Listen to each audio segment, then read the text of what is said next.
Presents by Max film पिसांगन। बात शुरू होती है महाभारत से। महाभारत में पांडव और कौरव, पांडव कुल के ज्येष्ठ पुत्र भीम, भीम के पुत्र हुए घटोत्कच और घटोत्कच के पुत्र हुए बर्बरी। बर्बरी बर्बरी बर्बरी बर्बरी बर्बरी बर्बरी। बाल घने काले, पप्पर शेर की तरह, पप्पर शेर की तरह बाल घने घुंघराले, बाल घने घुंघराले काले गहरे, नाम पड़ा बर्बरी। भीम के पुत्र घटोत्कच और घटोत्कच के पुत्र थे भीम, सॉरी बर्बरी, माफी चाहूंगा। बर्बरी जैसे डॉक्टर का बेटा डॉक्टर बनना चाहता है, एक आईएएस का पुत्र, एक आईपीएस का बेटा अपने पिताजी की पोस्ट पे जाना चाहता है, उसी तरह उनके भी मन में आया, जन्मते ही 14 वर्ष की आयु तो ले ली, अब इस 14 वर्ष की आयु का करूं क्या? क्यों ना मैं भी अपने पिता की तरह, क्षत्रिय वंश से थे, मैं भी अपने पिता की तरह शक्ति ग्रहण करना चाहूंगा। राजा बर्बरी कम उम्र में ही अपनी मां से कहने लगे, मां मुझे भी शक्ति चाहिए, मां मुझे भी वो अलौकिक शक्तियां चाहिए जिससे मैं इस युग में, इस संसार में पुण्य का कार्य कर सकूं, किसी बेसहारे का सहारा बन सकूं। मां ने कहा, मां, उनकी मां का नाम था मोरबी। मोरबी के लाल की जय हो जय हो जय हो जी, मोरबी के लाल की जय हो जय हो जय हो जी। अरे मोरबी के लाल की जय हो जय हो जय हो जी, हाँ मोरबी के लाल की जय हो जय हो जय हो जी। ओ मोरबी के लाल की जय हो जय हो जय हो जी, मोरबी के लाल की जय हो जय हो जय हो। माता मोरबी ने कहा, हे पुत्र, अगर साधना करनी है तो माता शक्ति, मां गौरी, मैया दुर्गा को मनाना है, पूजा करो मां दुर्गा की, शक्ति तुम्हें वही देगी। 14 वर्ष की उम्र में राजा बर्बरी निकल पड़े और बाबा का सवार, किसकी सवारी थी बाबा की? ओ नीले घोड़े का असिवा, ओ खाटू वालो सावरियो, ओ नीले घोड़े का असिवा, ओ खाटू वालो सावरियो, अरे सावरियो रे मारो सावरियो, सावरियो रे मारो सावरियो, नीले घोड़े वाला श्याम, खाटू वालो सावरियो, नीले घोड़े का सवार, खाटू वालो सावरियो। और बाबा श्याम निकल पड़े, राजा बर्बरी निकल पड़े शक्ति को पाने के लिए, और शक्ति को पाने की माता देवी शक्ति की आराधना की। घोर आराधना के बाद माता शक्ति प्रकट हुई और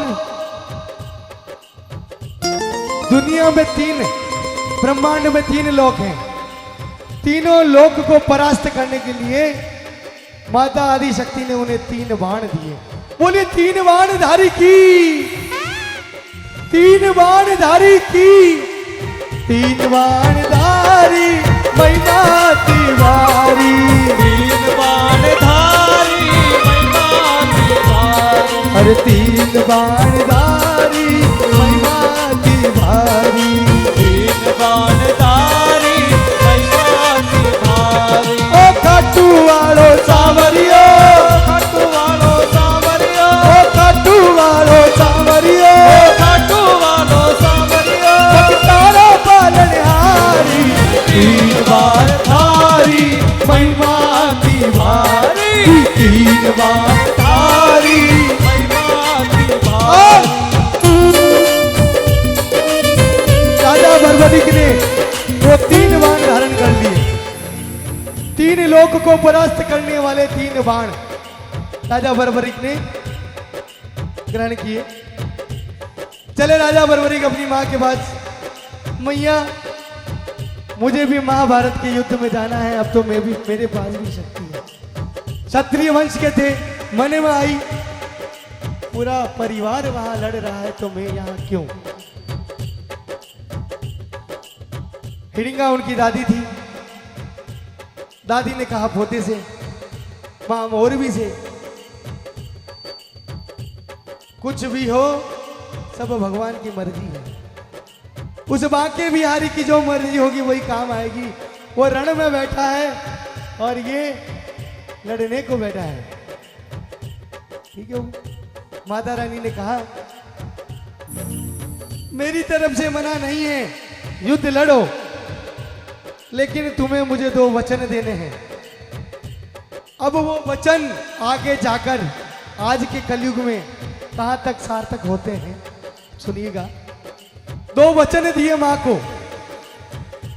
पहला वचन, रास्ते में जो कोई भी मिलेगा, जो कुछ भी मांगेगा, उसे आप मना नहीं करोगे, मंजूर है। दूसरा वचन, मां ने एक वचन और मांगा कि युद्ध में जो हारेगा तुम उसकी सहायता करोगे, इसलिए कहा है हारा हूं बाबा पर तुझ पे भरोसा है, जीतूंगा एक दिन मेरा दिल ये कहता है। और हारा हूँ बाबा पर तुझ पे भरोसा है, जीतूंगा एक दिन भरोसा है। हम हारे हारे हारे, तुम हारे के सहारे। और हारे बाबा श्याम बर्बरिक चल दिए युद्ध में। चलते युद्ध में देखा कृष्ण भगवान के मन में कहीं ना कहीं नजर पड़ी थी। भगवान ने अपनी नजरों से देख लिया, दूरदृष्टि से ये उनको एहसास हो गया कि घोड़े की टप टप आवाज आ रही है, जरूर कोई बड़ा योद्धा आ रहा है, क्यों न जाके देखें। कृष्ण भगवान ने एक ब्राह्मण का वेश किया और चल दिए बर्बरिक के रास्ते में। रुके बर्बरिक, कहिए ब्राह्मण देवता किस लिए रोका है मुझे। तो ब्राह्मण देवता ने इतना ही पूछा कि आप ये 3 बाण लिए अकेले कहां चल दिए प्रभु।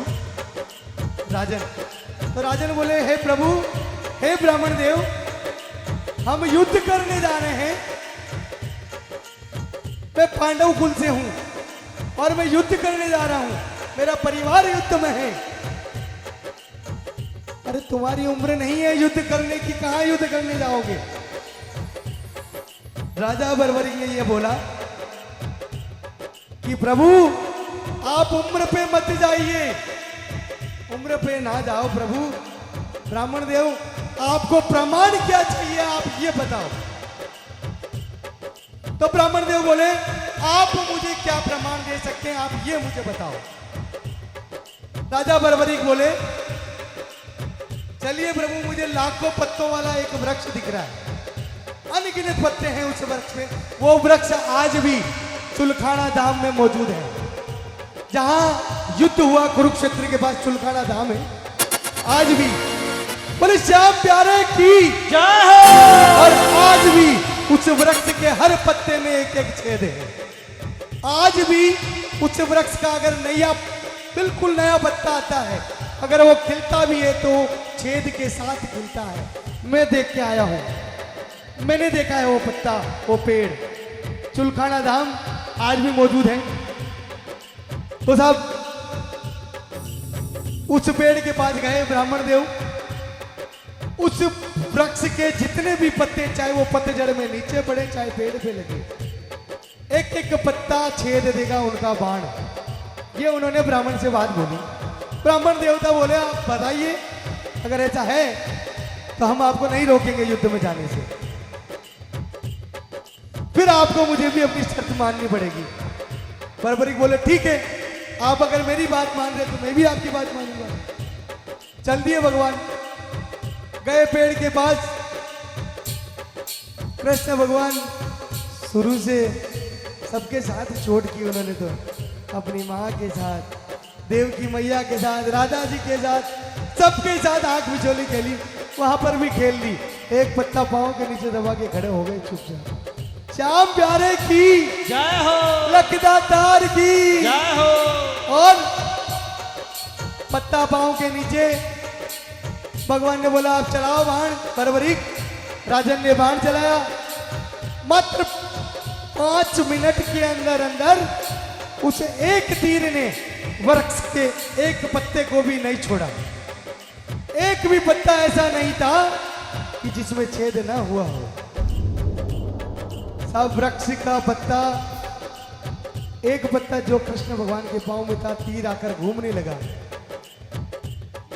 बर्बरीक बोले हे ब्राह्मण देव, अपना पांव हटाइए, एक पत्ता आपके पांव के नीचे है। अर्थात ये तीर जब तक, ये बाण जब तक उसको नहीं भेदेगा, मेरे पास चलकर नहीं आएगा। तो साहब अभी ये सोच लो, ब्राह्मण देव मन ही मन कृष्ण भगवान तो, अरे साहब छटपटा गए। वहां गया तो कैसे होगा? अगर वहां चला गया तो ये तो जो हारेगा उसको मारेगा, जो हारेगा उसके साथ चल देगा, जो जीतेगा उसको मारेगा। तो साहब ऐसे तो युद्ध पूरा ही नहीं होगा। साहब पांडव हार गए तो कौरवों के, पांडवों के साथ चल दिया, कौरव हारे तो कौरवों के साथ चल दिया, क्योंकि मां को वरदान दिया था कि युद्ध में जो हारेगा उसके साथ जाएगा। कृष्ण भगवान की लीला समझ में नहीं आई। प्रभु चल दिए। प्रभु ने कहा एक ब्राह्मण होकर मैं आपसे कुछ मांगना चाहता हूं। राजा बर्बरीक को पता था कि आप कौन हैं, सब पता था, लेकिन उसे लीलाधारी की लीला को जानना था। देखो साहब, कृष्ण भगवान बोले मुझे आपसे कुछ चाहिए, अगर आप मना करो तो मैं ना बोलूं। बड़ी चालाकी से पूछा। राजा बर्बरीक बोले कहिए प्रभु, मैंने अपनी मां को वचन दिया है, जो मांगेगा उसको मैं दूंगा। प्रभु आप मांगो, जो चाहिए मेरे पास जितना होगा मैं दूंगा। इस लोक के लिए, इस लोक के कल्याण के लिए, कलयुग के कल्याण के लिए मुझे आपके शीश की आवश्यकता है। और ये मांगा श्री कृष्ण ने ब्राह्मण के रूप में। बड़ी विचित्र घटना हो गई साहब। राजा बर्बरीक सोचने लगे, मन में है बोला उन्होंने और कह दिया प्रभु से कि आप मुझे अपने असली भेष में अपने दर्शन करवाइए प्रभु, क्योंकि कोई साधारण व्यक्ति मुझसे मेरा शीश नहीं मांग सकता। आप अपने भेष में आइए। और पूरे महाभारत में भगवान श्री कृष्ण ने अपना अष्ट रूप प्रथम बार वहां धारण किया। बोले मुरली मनोहर लाल की गोविंद मेरो है, गोपाल मेरो है, गोविंद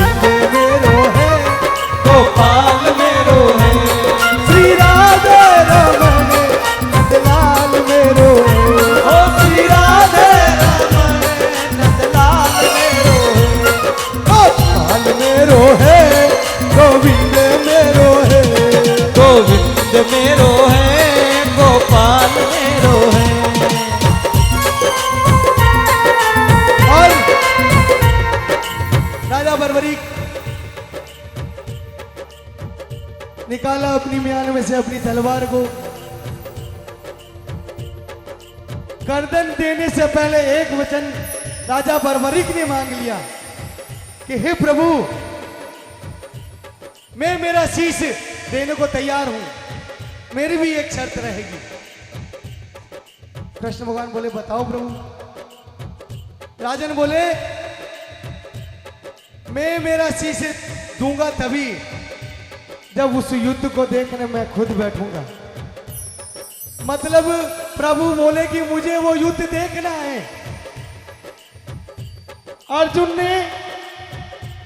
अर्जुन ने युद्ध खेलना है, कृष्ण को युद्ध रचना है और बर्बरीक को युद्ध देखना है। कृष्ण भगवान ने राजा बर्बरीक को बोला तथास्तु। जब तक युद्ध चला तब तक उनके शीश का अमृत पान करवाया गया। अमृत पान जिसके लिए 3 लोक का राजा कहलाने वाला रावण, 3 लोक पर विजय पाने वाला रावण तरस गया अमृत के लिए। अमृत दिया उसको, पेट की नाभि में से मिला। वो एक था और दूसरा इस कलयुग के लिए अमृत पान कराया उस शीश को श्री कृष्ण भगवान ने। उस शीश का अमृत पान करवाया और वो शीश आज खाटू में विराजमान है। वो शीश, इसकी भी चर्चा है आगे। बाबा की जहां जितनी चर्चा करोगे वहां उतना पर्चा जरूर मिलेगा। मैं भी आपसे एक निवेदन करूंगा, सब मैंने मेरे जीवन में इस चीज को पाया है। मैं आज से नहीं 15-16 साल से, 15-16 साल से, कुछ ज्यादा होगा नहीं होगा, लेकिन मैंने ये जरूर देखा, सोचा, पाया मन में। एक स्थान से दूसरे स्थान जगह कहीं बदली, खूब बदला, लेकिन जो सोचा है मन में, मैं वही बात आपसे कहना चाहूंगा। एक बार अपने मन की व्यथा बता दो।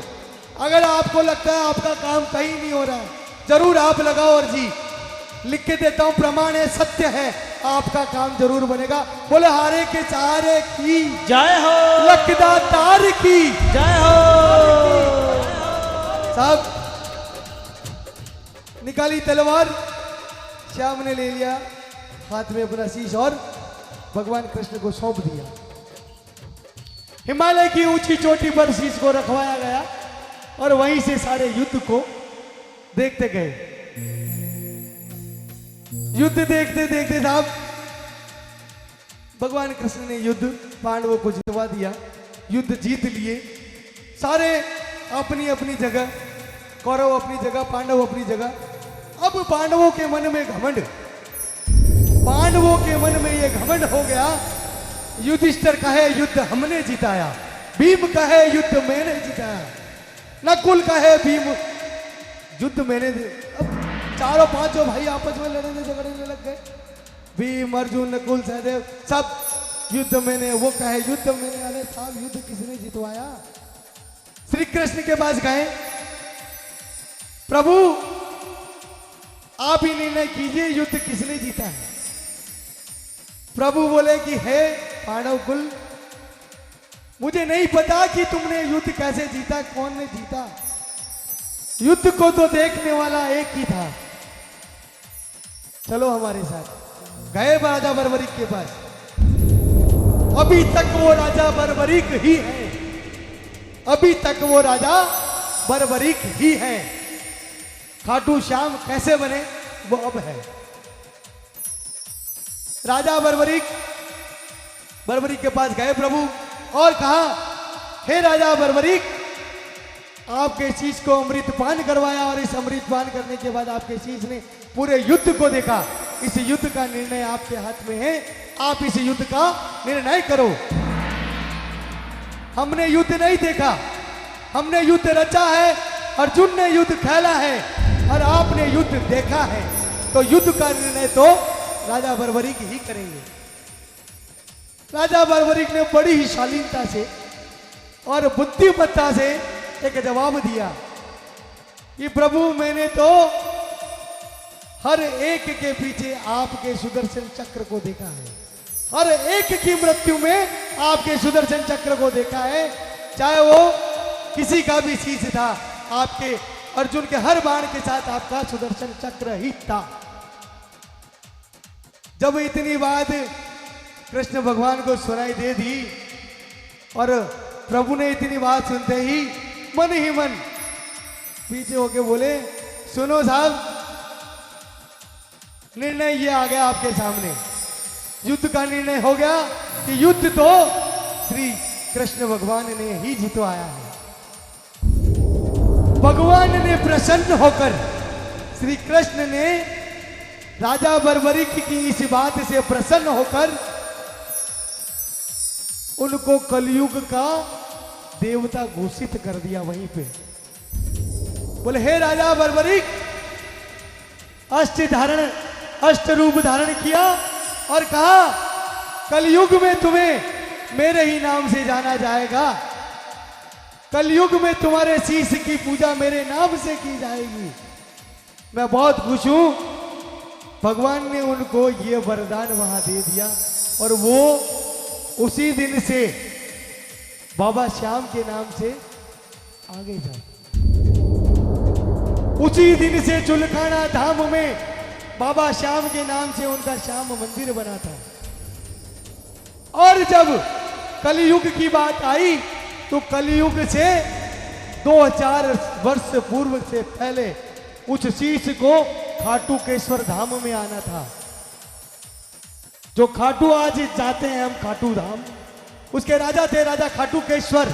राजा खाटू केश्वर जिनकी गायें बहुत बड़ी, उनकी पशुओं की टोली थी, गायें जाती थी चरने के लिए। श्याम कुंड आज जहां है वहां शीश था नीचे, और वो शीश हिमालय की पर्वतमाला से होके खाटू नगरी में जहां आज श्याम कुंड है वहीं वो शीश था। पत्थर का रूप लिया उस शीश ने। शीश पे कोई खुदाई नहीं हो रखी है साहब, हमने जितना सुना है शीश पे कोई खुदाई नहीं हो रखी है। शीश वहीं से निकला है। मंदिर की स्थापना उसी समय हुई थी।